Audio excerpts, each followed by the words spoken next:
Yeah, Bristol is an interesting city, very historic, next to Bath, and it's famous for its creativity and its invention. Home to people like Banksy and Isambard Kingdom Brunel, and one of the places that Concord was developed. It's an incredible city that actually that innovation and that creativity of the people that live in Bristol is actually what's driving its future as a smart city. So some of the things that we've been doing in Bristol have actually been driven by the community, by the individuals and community organisations, and not by the municipal authorities or the technology companies. So I can't really say that actually it's what Bristol is Open is doing, but it's actually what the people of Bristol are doing. Whether it's a device that senses humidity in houses to sense power damp problems, or whether it's about testing 5G technologies, the connectivity of the future. All of these are projects that are actually happening in Bristol now. As I said, I think Bristol is a very creative economy, a very tech-savvy economy. Having one of the world's leading universities in the city is actually part of our secret sauce, but having a municipal authority, a city council that's got the vision for the future and the potential of Bristol and its citizens, and for the citizens themselves actually wanting to take ownership and contribute. One project that was led by a community creative is about a playable city. The idea of actually having a lamppost that projected shadows, that interacted with people walking through the city and under the lamppost. Those are the sorts of things coming through from creative people within Bristol and helping people to engage with technology. And I think that's the secret sauce that Bristol has. But that's then attracted the funding. It's attracted the funding from central government to invest in technology infrastructure, and it's also attracted the big corporates like Nokia, NEC and InterDigital to engage in our city as an experiment, as an opportunity for them to develop the smart city technologies. So Bristol is Open is a joint venture company between the University of Bristol and Bristol City Council. It's been established to actually demonstrate collaboration and actually to lead city experimentation as a service. It's been led by all the community groups, the whole ecosystem coming together and wanting to engage and collaborate, and not by one single organisation saying we're in charge, we're taking the lead. And I think that's what's unique, what's happening in Bristol. But through that joint venture company, we're actually able to be unshackled from some of the more limiting factors that you would get from a city authority or from a university who would actually pursue their own specific objectives. And I think that's one of the tricks that Bristol is Open has brought to the party. Because Bristol is Open is a company in its own right, it's able to operate to its purpose. And so whilst it's given guiding principles by the city authority and by the university and the others involved, it's still very clear that its objective is to progress the agenda of city experimentation, research and development and smart city agenda across the whole of Bristol.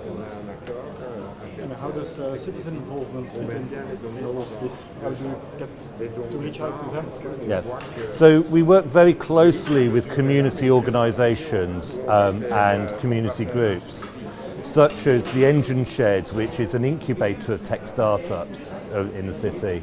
We work with the Watershed, which is the home of the Pervasive Media Studios, which are an incubator of creative industries.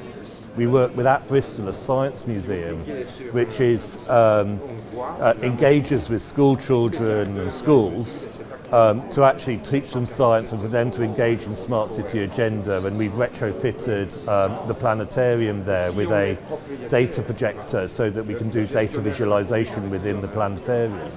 But we also work with Knoll West Media Centre, an arts charity based in the south of Bristol, which unites challenges for the less well-off people within Bristol with technology and skills development to help them innovate and engage in the technology revolution that we've got going forward. So through those groups, we're engaging with a wide range of people, whether they're tech entrepreneurs to children to the socially disadvantaged, for them to engage in our future as a city. I think it's very difficult to put a point in time when this started. There were some agendas happening in the late 90s when the watershed was involved in experimentation with what was then early broadband connectivity, where they were given broadband connectivity 10, 100 times what people were used to, and said, what can we do with this sort of level? So those sorts of initiatives grew and grew and grew and developed.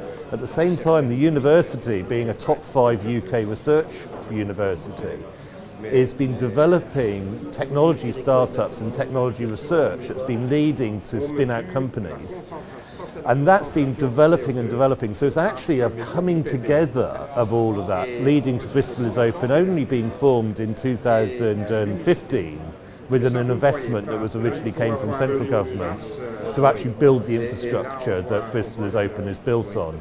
And that infrastructure, that R&D test bed, is made up of a core fibre ring around the city centre, connected to 2G, 3G, 4G, Wi-Fi and prototype 5G technologies to create high technology wireless and wired connectivity.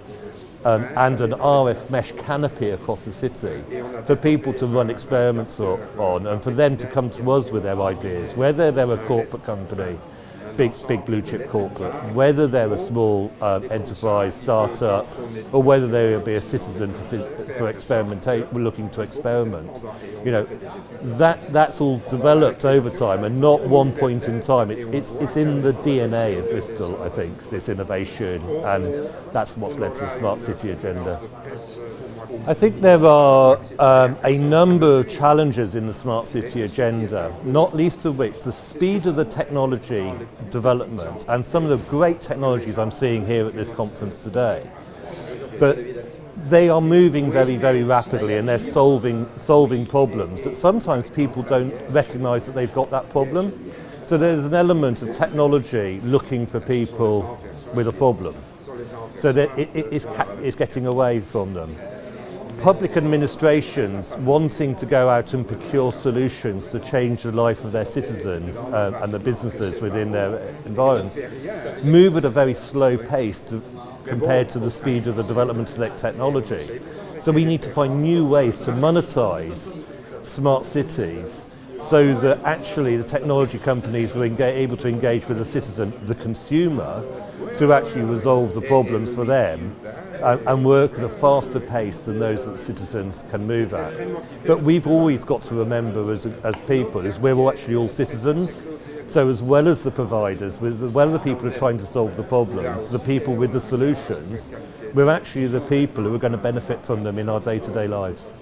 Okay, and could you summarize the last part in one phrase, or two phrases maybe? That's a bit long. Yeah, so takeaways are, we've got solutions looking for a problem.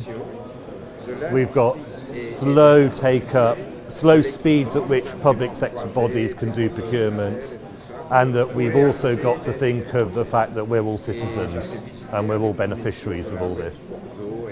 I'm often asked what the business model is that would make this happen, and to be honest, if I could answer that question, I would be out there doing it now, because I haven't worked out what the solution is. So much of what we're doing at the moment is in that R&D space. Bristol is Open is a research and development piece. How we turn that from R&D into day-to-day operational living is going to be really challenging. We're living in a world where in the past your employer had a better computer than you were able to get as an individual. Since the iPhone came out 10 years ago, the consumer is in charge. They've got more powerful IT than your employer will give you.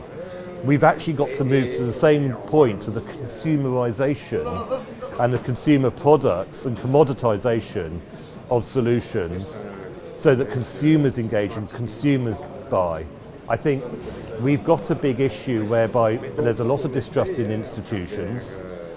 And as individuals, we're more likely to trust strangers, whether it's BlaBlaCar for car sharing in France or Airbnb to have strangers staying in your house. We're more likely to do that now than 40 years ago when we were taught stranger danger.